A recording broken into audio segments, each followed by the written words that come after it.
Hello everyone, welcome back to my YouTube channel. Hope you all are doing good. तो आज की इस video में हम डिस्कस करने जा रहे हैं क्लास 10th का एक पोएम जो कि है Amanda bye Reuben Klein.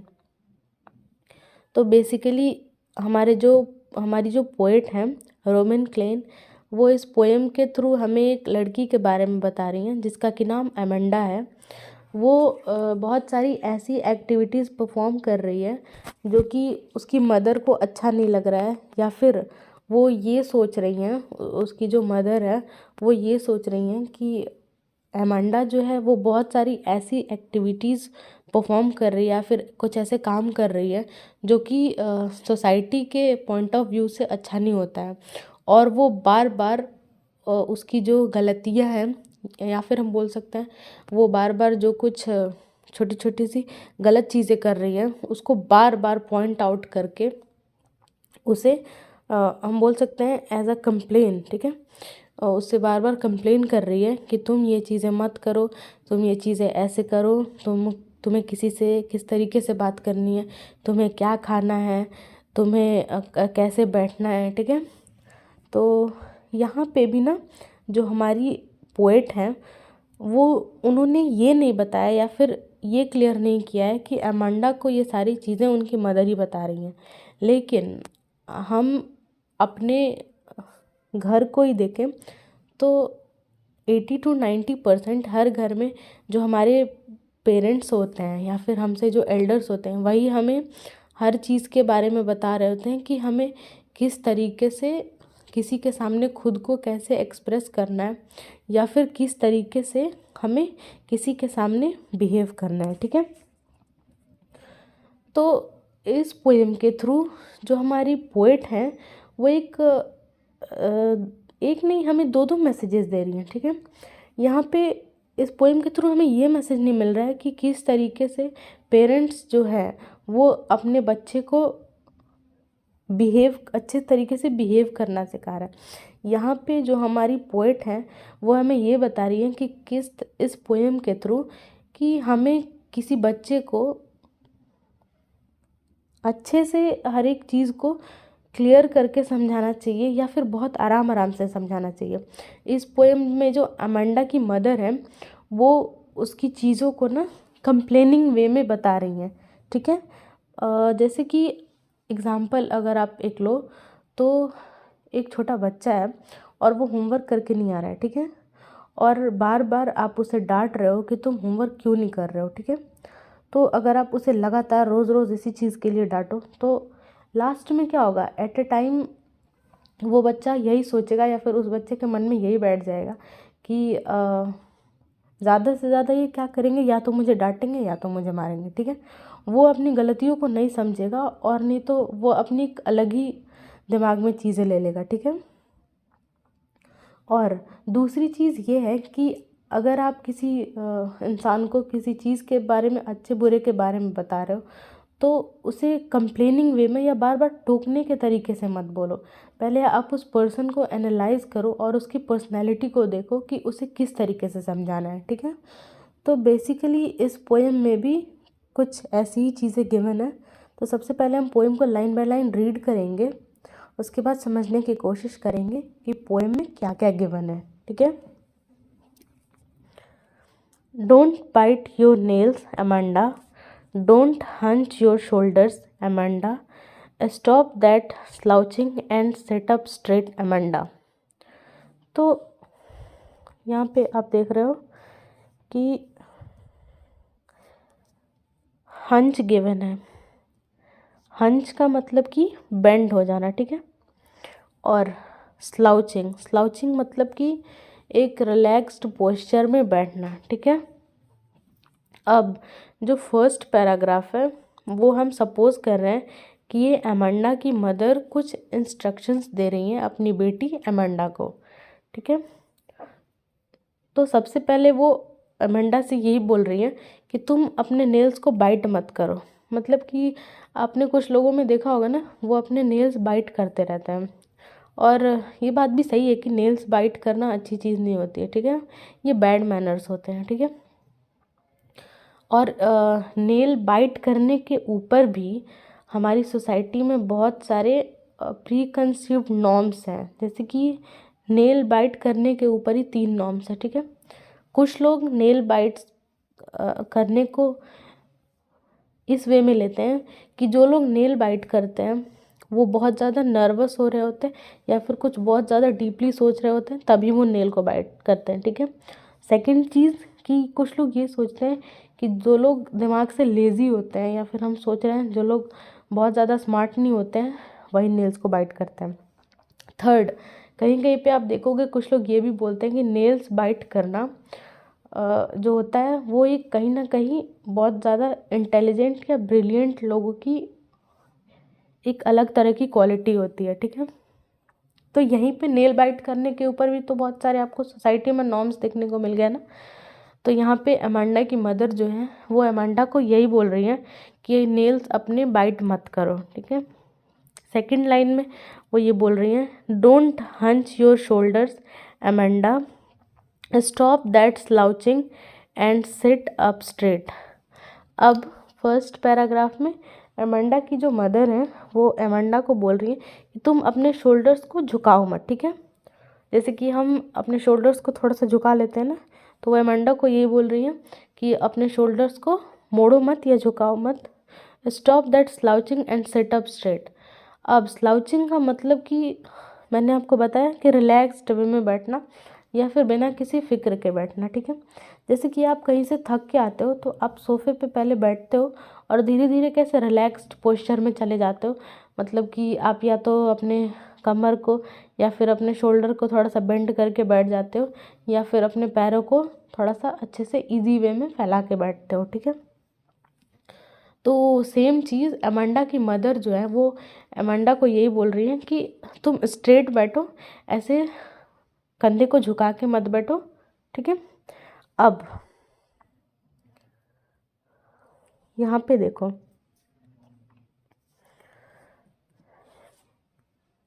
First paragraph के बाद आपको ये चीज़ ब्रैकेट में गिवन है, ठीक है। ये ब्रैकेट में इसलिए गिवन है क्योंकि ये जो है अमांडा की इमेजिनेशन है या फिर हम बोल सकते हैं उसकी इमेजिनरी लाइफ है या वर्ल्ड है। वो तब सोचती है जब उसकी मदर उसे इंस्ट्रक्शंस दे रही होती हैं कि तुम्हें किस तरीके से रहना है, ठीक है। तो इसको हम पैरेंथेसिस बोलते हैं, जिसमें कि ब्रैकेट में चीज़ें गिवन रहती हैं, ठीक है। तो सबसे पहले अमांडा की इमेजिनेशन रहती है, there is a languid emerald sea where the sole inhabitant is me a mermaid drifting blissfully. अब यहाँ पे लैंग्विड का मतलब होता है कि शांत हम बोल सकते हैं, ठीक है, स्थिर, ठीक है। और एमरलैंड का मतलब होता है ब्राइट ग्रीन कलर, ठीक है। और मरमेड का मतलब होता है, मरमेड आपने सुना होगा, हिंदी में हम उसे बोलते हैं जलपरी, ठीक है।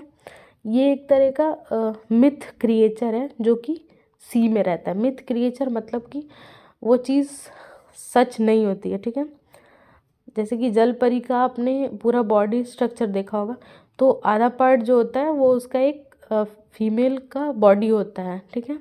और नीचे का उसका जो पार्ट होता है जहाँ पे हम ह्यूमंस के लेग होते हैं वहाँ पे उसके फिश के टेल को गिवन रहता है, ठीक है। तो मरमेड का मतलब वही हुआ जलपरी। ड्रिफ्टिंग मतलब कि धीरे धीरे तैरना, ठीक है।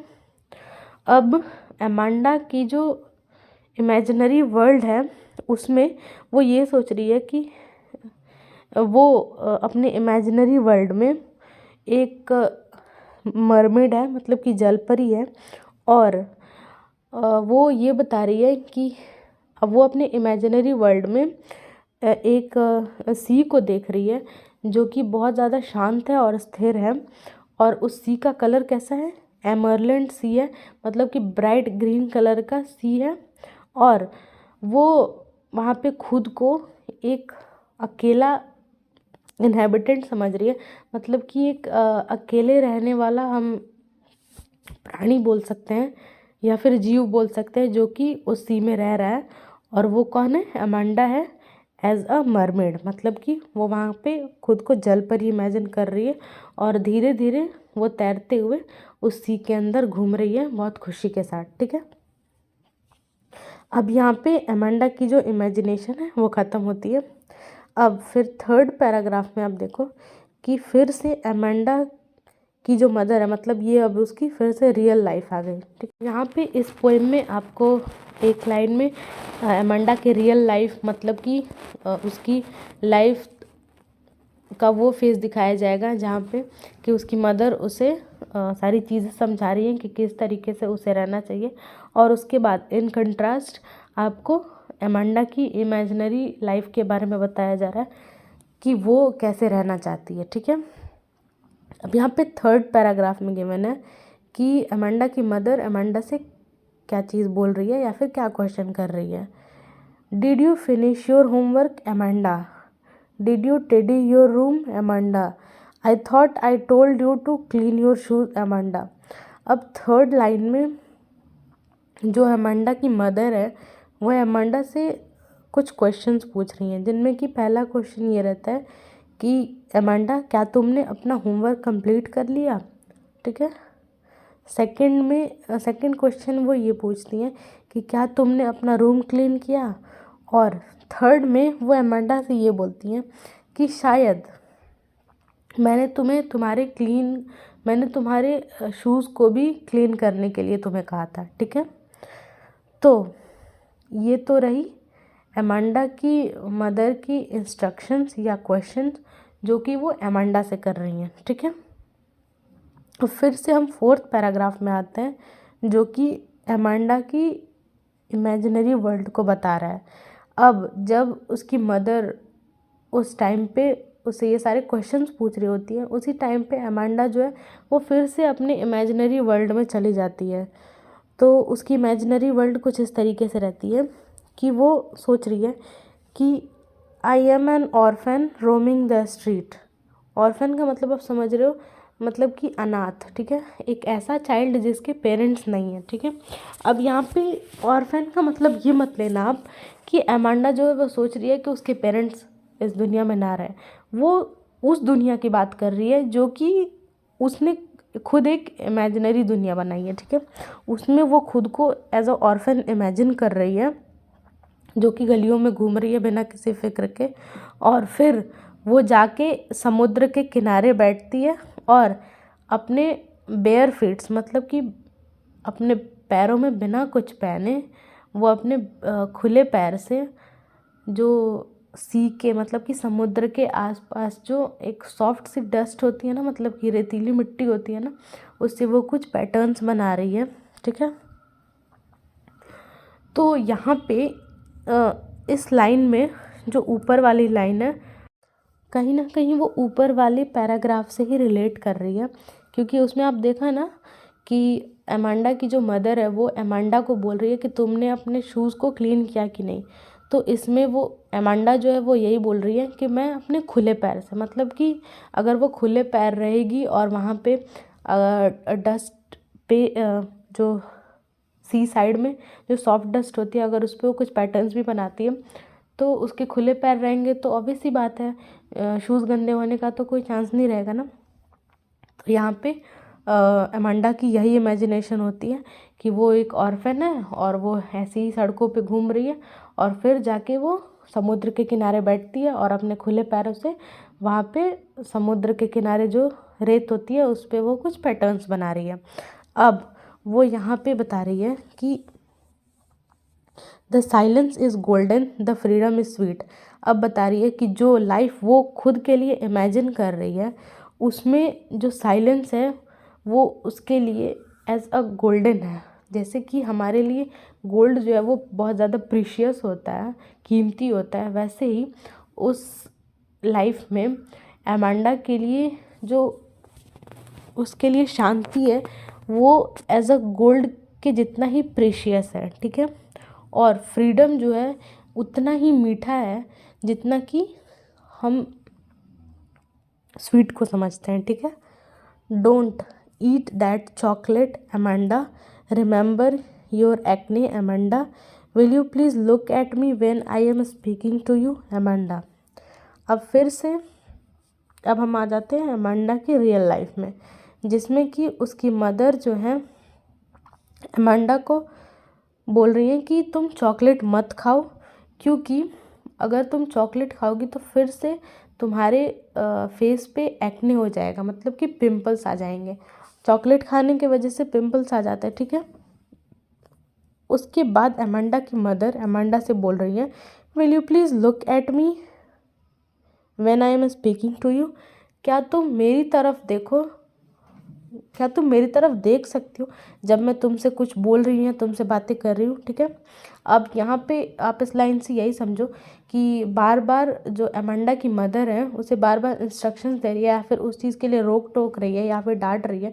तो ऑब्वियस सी बात है, अगर आपको कोई चीज़ के लिए बार बार कोई आपको पॉइंट आउट करता है तो आप ध्यान देना बंद कर देते हो। तो वैसे ही सिमिलरली अमांडा भी जो है वो अपनी मदर की ओर कोई ध्यान नहीं दे रही है, ठीक है।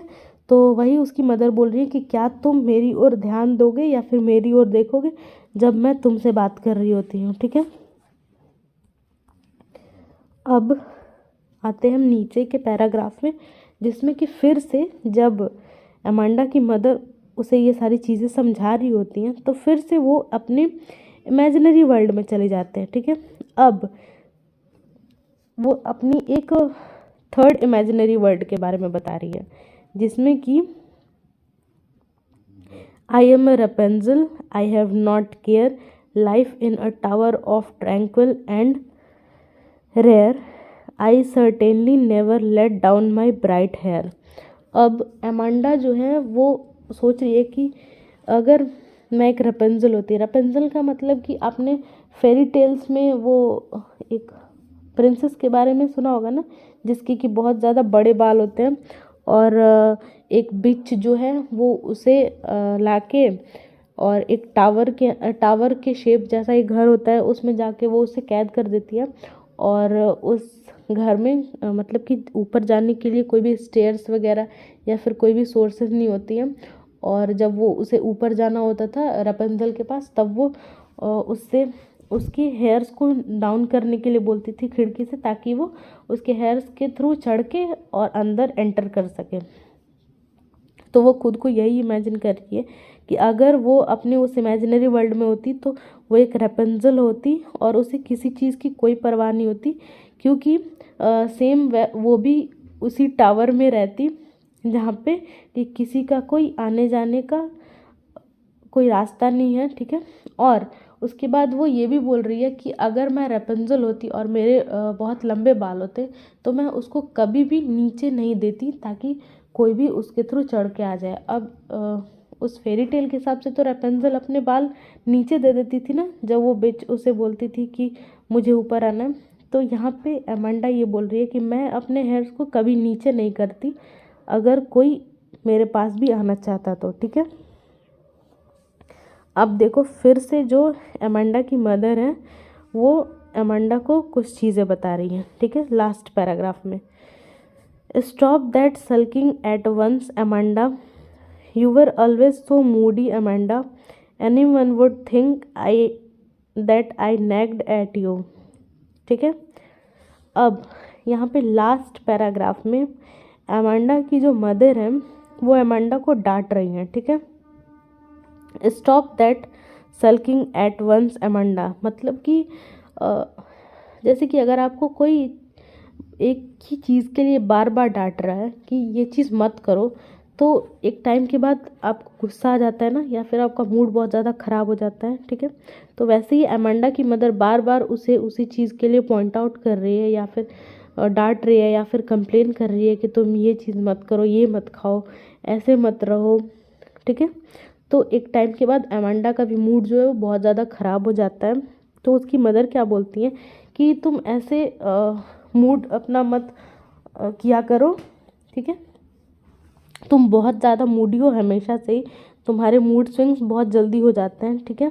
तुम्हें बहुत जल्दी गुस्सा आ जाता है। फिर वो ये बोलती हैं कि अगर तुम्हें इस हालत में कोई देख लेगा तो वो यही सोचेगा कि मैं तुम्हें या फिर मैंने तुम्हारे ऊपर नैग किया है, मतलब कि मैंने तुम्हें किसी चीज़ के लिए बार बार टोका है या डांटा है, ठीक है। अब यहाँ पे देखो, अमांडा की मदर जो है वो उसे सच में डांट रही है या टोक रही है या फिर कंप्लेन कर रही है, लेकिन फिर भी उन्हें यही चिंता है कि अगर कोई दूसरा देखेगा अमांडा के इस तरह के फेस एक्सप्रेशन को वो क्या सोचेगा, ठीक है। तो यहाँ पे बेसिकली पोएट हमें इस पोएम के थ्रू यही बता रही है कि कुछ चीज़ें जो हैं वो हमारी सोच नहीं होती हैं, ठीक है, लेकिन हम सोसाइटी के नॉर्म्स को लेके चलते चलते उन चीज़ों को ऐसे फील करने लग जाते हैं कि अगर हम इस चीज़ को नहीं परफॉर्म करें, अगर या फिर हम इस चीज़ को इस तरीके से नहीं करें तो वो सोसाइटी के लिए अच्छा नहीं रहेगा, ठीक है। मतलब कि सोसाइटी में हमारे बहुत सारे नॉर्म्स बनाए गए हैं कि लड़कियों को बहुत ज़्यादा सुंदर होना चाहिए, ठीक है, उसके फेस पे कोई भी पिंपल्स वगैरह नहीं होने चाहिए, नहीं तो वो अच्छी नहीं लगती हैं, ठीक है। तो इसीलिए अमांडा की मदर ने भी उसे चॉकलेट खाने से मना किया, ठीक है। यहाँ पे बहुत सारी आप चीज़ें देखोगे जो कि कहीं ना कहीं सोसाइटी के नॉर्म से बेस्ड है, और ये सारी चीज़ें गलत नहीं है, बट जो अमांडा की मदर है उनके समझाने का तरीका गलत है, ठीक है। वो उसे अच्छे से समझा नहीं रही है कि उसे किस तरीके से चीज़ों को हैंडल करना चाहिए या किस तरीके से किसी के सामने बिहेव करना चाहिए, वो बस उसे डांटे जा रही हैं, ठीक है।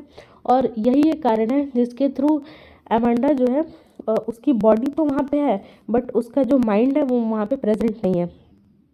तो उसी से आप चीज़ों को समझ लो कि अगर आपको कोई प्यार से या फिर अगर आप किसी को कोई चीज़ प्यार से नहीं समझाओगे तो फिर वो धीरे धीरे आपकी बातों को सुनना कम कर देगा, ठीक है। तो बस यहीं तक की थी आज की हमारी वीडियो। आई होप आपके लिए वीडियो हेल्पफुल रही होगी। अगर वीडियो पसंद आई होगी तो वीडियो को लाइक करना, चैनल पे नए हो तो चैनल को सब्सक्राइब करना। Thank you for watching.